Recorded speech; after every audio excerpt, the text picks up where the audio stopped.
Well, this is exciting. We have finished week 19 as well. We are literally less than a week away from the fight, the finale, when I'm actually recording this. So it has been such an incredible journey, so much growth, so much expression, learnings, and literally blood, sweat, and tears throughout this journey. And like this week has definitely been eventful, like all other weeks. And like I definitely want to share a couple things, but also share what we're going to be doing for the next week to come as well. So one of the biggest things this week, okay, we just been heavy hardcore working out. What like we're talking about, like for me personally, this is my schedule. It's a little bit different for everyone, but what I did is ultimately 5 to 6 times a week, and actually going out to do like an hour or 2 hour sessions at a time. So my schedule looked like I do an hour of kickboxing at 5 a.m. on the Monday, 6 a.m. is gi jiu-jitsu, Tuesday CrossFit at 5, go to work, and in the last couple of weeks I actually came back from work to do an hour, like to do the sparring class, and usually only did one match, so that only lasted about 15 minutes or so. On the Wednesday we did Brazilian Jiu-Jitsu grappling for the Wimp Warrior group, and then we did no-gi Jiu-Jitsu for basically anyone in the gym. Thursday, an hour of CrossFit again at 5 a.m. All these classes started at 5 a.m.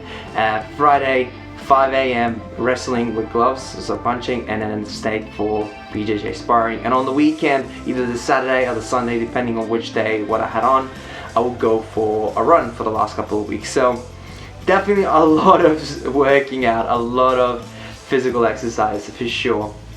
And compounding that into like 19 weeks, I calculated, so roughly we are talking about, like if I give a rough estimate, we did at least I did 175 hours of training in this last 19 weeks for 11 minutes of a fight because we're doing 3-minute rounds for 3 rounds with a minute break in between, and so that ultimately comes out to 11 minutes of actual sparring. It's just mind-blowing if you think about it. 175 hours roughly to be able to do 11 minutes of actual physical exercise in front of people. It's insane when you put it that way. So because of that, like this week especially, like I talked about this in a couple of weeks of fatigue, but this week I think I was giving more symptoms of burnout. Like this week, especially when I came home, I was just gone. I was like, I came home from work and I'm like, I'm ready to, I'm just pretty much ready to go to sleep. I feel exhausted, I can't handle things as well.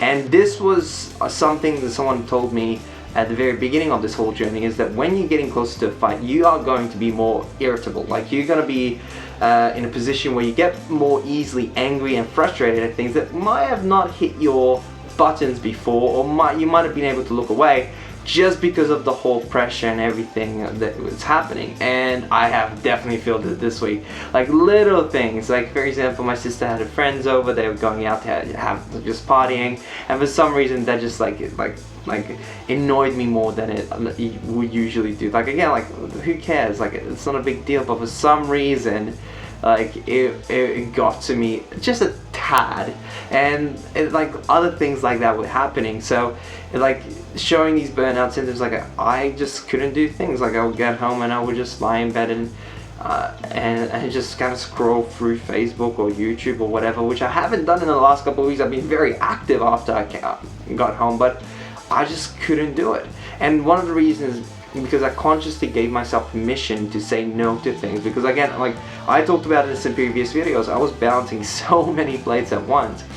And now that I'm a week away from the fight, I need to make a decision where I'm just gonna put things aside so I can just focus on this and just focus on getting prepared, recovering, doing anything that I need for my body, and so I'm feeling good for this Saturday to come, but even the Friday to come when we have our weigh-in. So like I'm very happy for this whole journey, but I'm also very happy for the fact that I can breathe after this. There's a whole idea. Like I know for a fact that we have the fight on the Saturday. On Sunday we're going out to an Indian restaurant, and there's gonna be a cake, and I already know what kind of cake it is going to be. And honestly, like every spare moment I got at work, I would go on to Google Images and look up food, which is so funny because I couldn't have certain foods because I really had to watch my weight. And actually, talking about weight, the last 2 days I was pretty much exactly on weight where I need to be. So I'm finding at 70, and when you are doing that, you have a 500 gram allowance. So last 2 days I was 70.5 when I woke up, and which is fantastic. So pretty much I have to just keep it this week. I don't really have to do any weight cutting or drinking water or doing like hot baths. I might still push it down to closer to 70, so there's not gonna be many surprises on the weigh-ins for the Friday, but that shows I'm on track. So now I just need to keep it, so it's gonna be much more of a chilled, cruisy ride, which I'm very happy about. We'll see how we go during the week, but yeah, it has been a very not draining is not the right word, it just made it very relaxing week, in a sense that I just had to say enough is enough of these certain things for at least a while. Let me just get my head in the game, let me just get this done, and then we can focus on some other stuff afterwards. And like honestly, there's moments in life where you have to say yes to certain things. Like for example, I know for me, I needed to say yes to this to be able to actually do this challenge. But there's also moments like where you have to be able to say no to things, where like I'm very passionate of the fact that going towards my dreams, goals, and ticking off bucket list items. I always like that has been a very big driver for me. But like there's certain things that you can't like this comes from Dan Millman, who actually wrote The Peaceful Warrior, which was one of my all-time favorite books, and there's even a movie about it.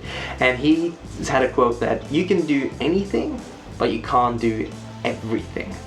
And this is a perfect example for this as well, because you can't do everything. And like again, like I talked about the getting frustrated part, like with in my personal life or work or whatever, but also in training. There was a couple times, especially when we were rolling, and like again, like in this last 19 weeks, I have improved a lot. Like yeah, I put in the work, I have improved for sure. But there was a couple times where like especially the higher level belts, and honestly sometimes I can be my own worst critic, and like wrestle with the higher level belts or people that are bigger than me, and I will kind of get ragdolled, or I'm not able to do certain things I'm usually able to do, or I'm not able to advance, or just stay on the bottom for the whole time.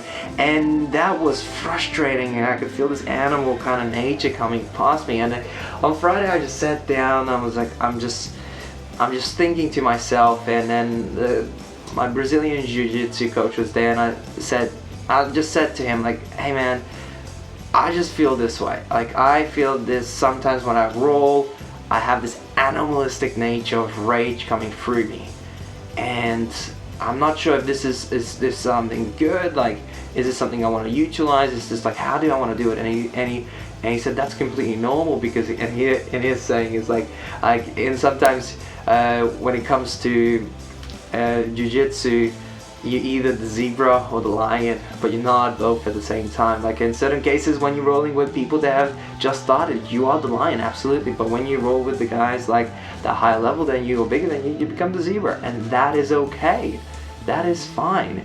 And again, like and he said, have you seen that clip from the X-Men movie talking about Rage and Serenity? And I was like, no, I haven't. And I'll link it down in the description. It's a really cool clip of X-Men First Class, and where the young Professor X is talking to the young Magneto, who are still friends, and Professor X was talking about the fact that to harness your true power, you have to actually hit that balance between rage and serenity. And then when he said that, and I watched the clip, and it really hit home. It really did. Like honestly, that was my realization that that's what I needed to do. That's where I needed to be. It's not a bad thing to have rage. We are talking about mixed martial arts. We are talking about like combative sports. Like, you are going to get hit. You need to have that aggression through it, but you don't want the aggression to take over you. I guess like in the Star Wars term, you don't want to let the dark side take over you. So it's the balance between the light and the dark. But like, so where you're able to breathe, but you're not a pushover when you're able to push through that. So that has been good. Now, so this week especially, like sometimes I went to sleep earlier than I usually would have to actually recover. And that has been the biggest focus for me, is that make sure I get my workout in this week, but also focus on recovery. So now that I'm pretty much on weight, and we'll see how we go for the next couple of days.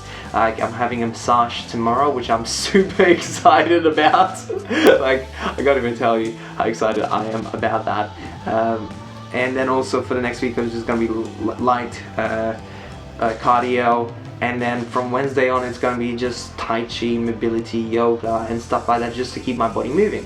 But nothing heavy anymore until Saturday night. By the way, we actually found out the order we're going to be fighting, and it turns out that I am going to be main event, which is very exciting, and at the same time a little bit concerning, because I'm looking at the card and like, we got like 15 fights. And we start at 7 with the fights kicking off. Like, that might take quite a long time. So I'm probably going to be talking about strategies, maybe after the fight, how to handle that and work with that. But that has been that's going to be very interesting. So definitely stay tuned for that. So ultimately, is the thing is, like, when you're going for something like this, it's not about the destination. Ultimately, it's not about the opponent. And this was like when I was talking to my BJJ coach about this whole idea between Rage and Serenity. He was talking about the fact that it's not you against your opponent, it's Balint versus against Balint. And I've been saying that like verbally for a while, but again, it's difference between knowing and understanding. Like, every single person, this is a perfect example I can use, every single person on this planet has the intellectual knowledge how to ride the bike, or almost everyone. Okay, you sit on that thing, you pedal, you look forwards, and you move the steering wheel, and you go for the bike. Now, understanding is where you're able to apply what you know. Like, not everyone actually knows how to ride a bike. Okay, now, especially in today's world where not everyone is actually learning how to ride a bike, this might change, but it's a simple example for the same thing. It's like you versus you. Anyone can say that, anyone can write that in an Instagram post, anyone can put like a motivation quote up there, but who actually understands it and lives by it is completely different. And sometimes, this is the other thing, it sometimes takes time and consistent repetition and a reminder for something to actually sink in, where you take action on it or you actually live by it. So I'll leave it at that. Hope you guys enjoyed the video. Make sure you like, comment, and subscribe to this channel, because we are almost done with this chapter. But again, once this chapter is done, the next chapter is going to come through, which I'm very excited about as well. So stay tuned for that. Again, enjoy your week. Thank you very much for coming along with me on this journey, and we're almost there. I'll see you in the next video.